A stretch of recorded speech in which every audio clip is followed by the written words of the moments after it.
palihog manlingkod. Maayong buntag sa tanan. Maayo gid ang ebanghelyo nato karon mga igsoon kay nagahisgot kini sa mga klase sa tao nga nakadungog sa mensahe apan ang bad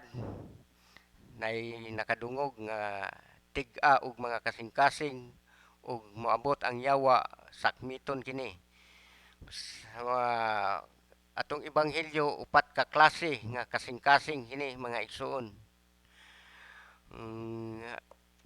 ang ebanghelyo diri sa atong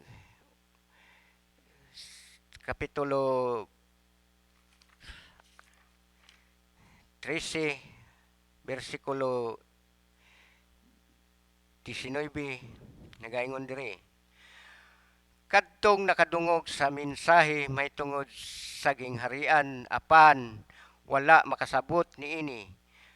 adtuon sa yawa ug sakmiton gikan kaniya ang mga binhi nga napugas diha sa iyang kasing-kasing sama kini niini ang tawo ang binhi nga nahulog didto sa agianan. Mga igsood, atong pamalandungan karon kung asa ta nabilong niini nga mga binhi ni abata sa agianan, ni abata sa batuon ug ni abata sa mga sagbot nga tunokon. Kining mga tawo nga o binhi nga nahulog sa agianan sama kini sa tawo nga maminaw sa pulong sa Dios apan dili kini makagamot sa ila kay sakmiton dayon kini sa yawa ong mga may mga magsimba ta karon. Simba ta. Magsimba may ba niya pagkasunod adlaw mawala siya. Mo nang ingon nga tig-a o kasing-kasing bisan unsa nimo pag sulti sa pulong sa Ginoo di mudawat ra na sila pero dili yun sila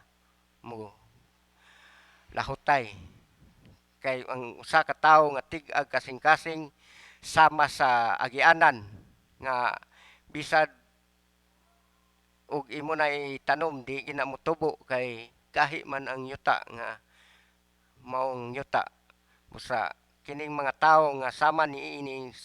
nahulog sa agianan nga mga binhi mo ni mga tawo nga bisad unsaon ni magsulti di yun ni ila pa kang may mga magsimpa ta bay simba-simba wa mangyapon mo madato diha mo ni mga tawo nga tig-ag kasing-kasing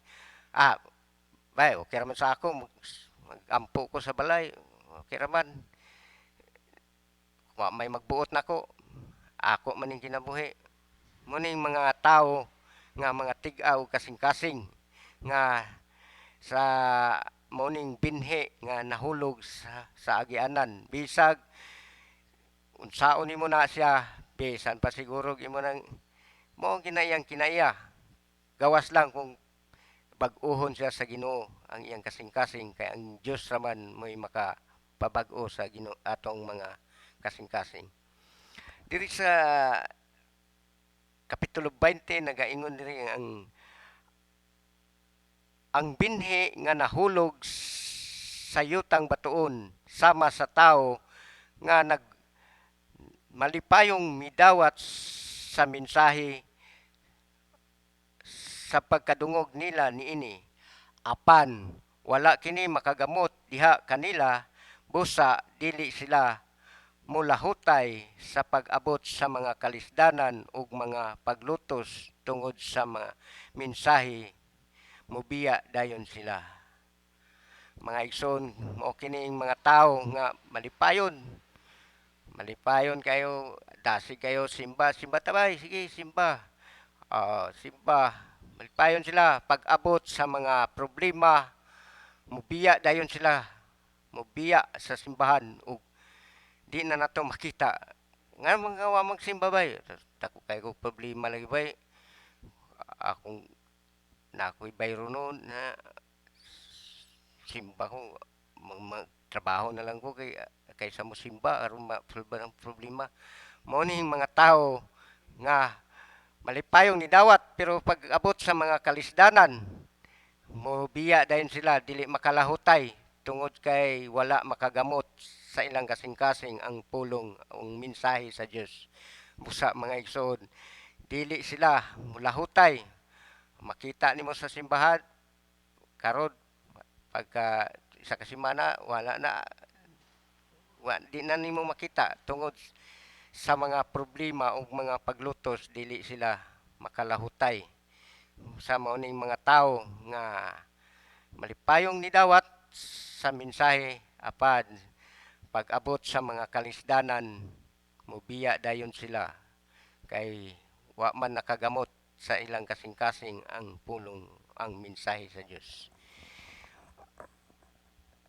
Ug ang binhi nga nahulog sa dapit nga mga tunokong sagbot sama sa tao nga nakadungog sa mensahe apan ang kabalaka bahin niining kinabuhia ug ang gugma alang sa mga bahandi may patigbabaw kay sa mensahe ug dili sila mamunga. Mao kini mga tao mga igsoon nga dugay na sa simbahan o pila na katuig na sa simbahan nauban na to mga tao ba nga dasig kayo pero pag abot sa gug, mga kalisdanan ug mga bahandi sa kalibutan mubiya sila simbahan kay gusto sila nga sila kanang murag nay ilang kinaiya ba nga tawag na to ni nga garbo na ilang garbo kining mga taong garboso mga igsoon dili ni magpa manda o dili kini magpa ulipon kanang dili siya mo panalitan na yang leader nga kuad murag gusto siya nga mahimong leader ba garbo niya ba nga mas gusto siya nga daigon siya mo nang pag maka panalanginan na sa Ginoo muning muhawa na dayon sa simbahan kay panalanginan sa Ginoo asinso hantod makakwa nato nakwartahan so, tungod sa gugma niya sa bahandi mo nang muhawa siya sa simbahan kay mag kinaugalingon tungod sa iyang garbo nga diya sa iyang kasing-kasing nga gusto siya nga dahigon siya murag mga politiko ba nga gusto kining namay garbo gyud ang tao bisag mapobre-pobre na ni garbo man nga pride daghan tag pride na itong masinata sa atong mga leader na usahay atong mga kaigsunan nga ni Asinso masinata anong ni Asinso man siya nga mas nangalagad pa man ko kaysa iya muna nga kining mga pride sa tao di gini mawala kung ato ning paumhan mga igsoon mo kini magdala kanato palayo sa simbahan o palayo sa Dios kay nagaingon siya sa iyang pulong dili pwede mag-alagad ang tao sa Dios ug sa bahandi kay kung mahitabo ka na naiusa gyud niya nga daigon ang isa iyang isalikway munang dili gyud pwede mangalagad tag sa Ginoo the same time alagaran po nato ang bahandi kay di pwede na ang mahulog na atong isalikway ang Dios o ang bahandi mas mas labaw mas bugat yun ang bahandi di ba mga isod kung sa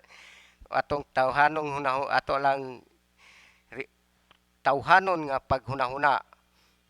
kung papilion ka siguro 1 million og sa Dios sa isa ka gatos siguro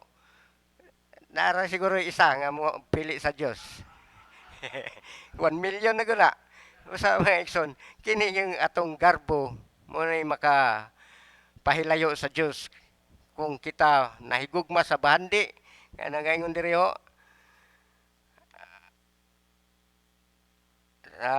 ang ug ang binhi nga nahulog sa dapit nga tunokon nga sagbot sama sa tawo nga nakadungog sa mensahe apan ang kabalaka bahin niining kinabuhia ug ang gugma alang sa bahandi mipatigbabaw kaysa mensahe ug dili sila mamunga. Munang delikado gyud kung ang atong kasing-kasing bitaw mga igsuon nga di pa gyud hingpit nga nangalagad sa Ginoo. Simplang yun dani sa bahandi. Kay daghan karon nang nanga nangalagad sa Ginoo pagka gipanalanginan nibiya sa Ginoo ug nibiya na gyud sa simbahan. Hanton murag ang ilang kaugalingon na ilang hunahuna wa na sila maghunahuna sa nagbuhat sa ilang naghatag sa ilang kinabuhi ug ang naghatag sa tanan nga ug diri sa katapusan mga igsoon ug ang binhi nga napugas didto sa maayong yuta sama sa tawo nga nakadungog ug nakasabot sa mensahe mamunga sila tagatos ang uban tag 60 ug ang uban tag 30. Kining mga tawo nga napuga ang binhi nga napuga sa maayong yuta mao kining mga tawo nga milahutay sa tanan paglutos, milahutay sa tanan kalisdanan bisan pagkusukusuhon sa mga problema ug unsa man mga problema moabot nilahutay hinaot mga igsoon nga sama kita niini nga mga binhi mga tawo nga milahutay ni padayon sa pagpangalagad sa Dios bisan pa sa tanan nga mga paglutos ug mga kalisdanan nga moabot sa atong kinabuhi kinahanglan nga mulahutay ta sa pagpangalagad sa Dios kay ang pagpangalagad sa Dios naa gyud ang kalipay ug kalinaw mga igsoon kay nagaingon sa iyang pulong nga panalanginan niya ang magtuman sa iyang mga sugo ug magsunod sa iyang kabubuton. Mga igsoon, walay nangalagad sa Ginoo nga pobre mga igsoon. Bisag atong mabasa sa unang kasabutan gikan sa Genesis paingon sa ang nangalagad sa Ginoo gipanalanginan gyud sa Ginoo mga igsoon. Busa mulahutay kita bisan sa mga paglutos, bisan sa patong mga problema nga atong gisabug sa gubang karon, bisan pag mga mabili na lang tag 50 ka buok basta matinud-anon sa Ginoo. Okay kayo kaysa daghan ta apan ang mga kasing-kasing sa uban wala pa gayud mabag-o masa mga igsoon nakoy basahon diri sa Salmo 119 versikulo 105 ingon diri mga igsoon ang imong pulong muoy suga ug nagtudlo kanako ug maayo ug muoy kahayag sa akong dalan. Ang imong pulong muoy suga nga nagtudlo kanako ug muoy kahayag sa akong agianan. Ang pulong mga igsoon mo'y atong suga ug kahayag sa atong agianan. Ang pulong sa Dios mo'y mohatag kanatog giya sa atong pagpangalagad kaniya, kay dili gyud niya pakyason ang mga Kristohanon nga tinuray nga nangalagad diha kaniya. Panalanginan niya ang mga Kristohanon nga tinuray nga ngalagad diha kaniya. Mao nato ang ebanghelyo mga igsoon. Palihog manindog.